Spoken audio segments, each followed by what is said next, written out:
நீங்கள் கடலின் அடிக்கு போனால் இருள் மட்டும்தான் இருக்கும் என்று நினைப்பீர்களா?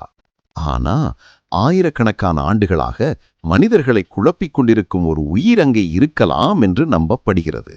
மெர்மெய்ட், கடல் கன்னி. ஆனா கடல் கன்னி என்பது வெறும் கற்பனை கதையல்ல. உலகத்தின் பல கலாச்சாரங்களில் 1000 வருடங்கள் பழமையான வரலாற்றுச் சுருக்கங்களில், கூடவே சில விஞ்ஞானிகளின் கடல் ஆய்வுகளிலும் கூட விசித்திரமான மீனவள் போன்ற உருவம் பற்றிய குறிப்புகள் இருக்கிறது. முதல்ல மெர்மெய்டின் தோற்றத்தை பற்றி பேசலாம். மனிதனின் மேலுடல், கீழே பூச்செறி போல ஒளிரும் வால், இருளில் கூட தெரியும் ஸ்கேல் பேட்டர்ன், தண்ணீருக்குள் சுதந்திரமாக மூச்சுவிட உதவும் கில் லைக் ஸ்ட்ரக்சர், சில புராணங்களில் கூடிய கூர்மையான பற்கள், சில கதைகளில் மெலாடிக் வாய்ஸ். ஆனா ஒரு சீக்ரெட் தெரியுமா? மெர்மெய்ட்களின் குரல் மனிதர்களை மயக்கிவிடும் என்று பல தரப்புகள் நம்புகிறது. கடல் படையாளர்கள் சொல்வது, கடலின் நடுவே யாரும் இல்லாத நேரத்தில் ஒரு பெண்ணின் பாடல் கேட்டால் அது அலைக்குரல் இல்லை, அது மெர்மெய்டின் அழைப்பு. ஆனா இது எல்லாம் கதைன்னு சொல்லிவிட முடியாது. ஏனென்றால் கிறிஸ்டபர் கொலம்பஸ் கூட 1493இல் கடலின் நடுவில் மனித உடல் பிளஸ் ஃபிஷ் டெயில் போன்ற ஒன்றை பார்த்ததாக பதிவு பண்ணியிருக்கிறார். அவரின் எழுதுதலில் அது அழகான உயிரல்ல, மனிதனைப் போல இருந்தாலும் வால்தான் மிகவும் பெரியது என்று சொல்கிறார். அதே போல ஜப்பான், கிரேக்கம், இந்தியாவின் தெற்கு கடற்கரைகள் எல்லாமே மெர்மெய்ட் சைட்டிங்ஸுக்கு பிரபலமானவை.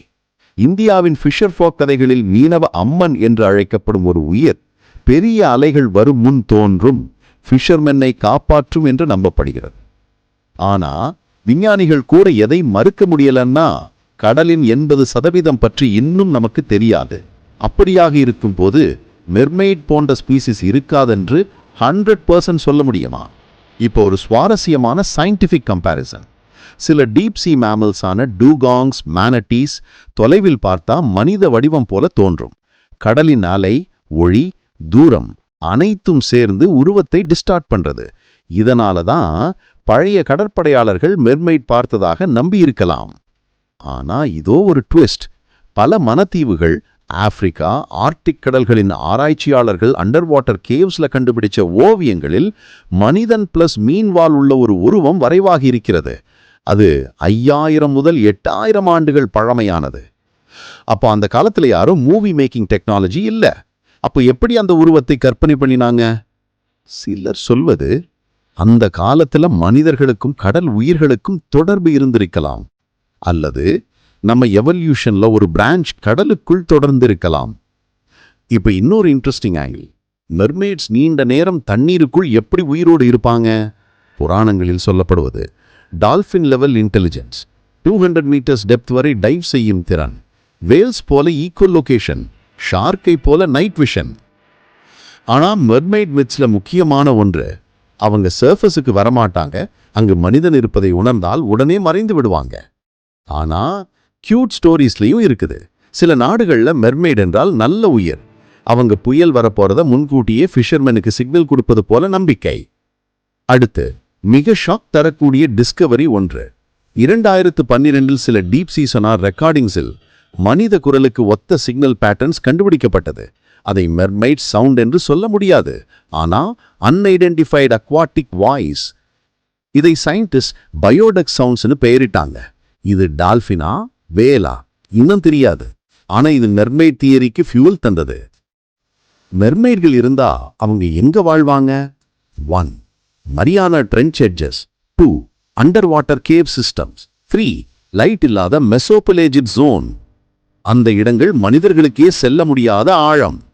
சில சயின்டிஃபிக் ஹைபாதசிஸ்ல மெர்மெய்ட்ஸ் ஆம்பிஃபியஸ் ஸ்பீசிஸ் மாதிரி இருக்கலாம். அவங்க ரேரா சர்ஃபஸுக்கு வருவாங்க, அதிகமாக மூன்லிட் நைட்ஸ்ல.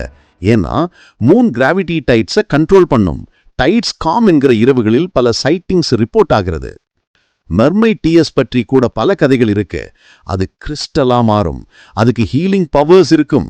இது பியூர் மித்தாமானும் இதை அடிப்படையாக வைத்து பல நாடுகள்ல மெர்மெய்ட் ஸ்டோன் என்ற ரத்தினம் விற்கப்படுகிறது. ஆனா உண்மையை சொல்லணும்னா, இத்தனை வருஷங்களா யாரும் மெர்மெய்ட் உடல் கண்டுபிடிக்கல. ஆனா சைட்டிங்ஸ் மட்டும் தொடர்ந்து வருகிறது.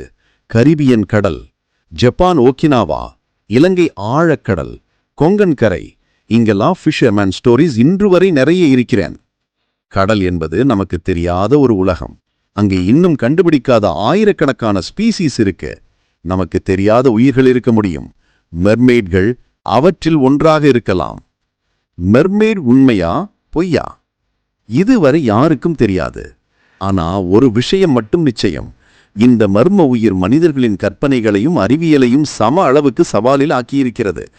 ஒரு நாள் நாமே ஒரு மெர்மெய்டை கடலின் அடியில் பார்த்து விடலாம். அந்த நாள் வரும் வரைக்கும் இந்த மிஸ்டரி தொடரட்டும்.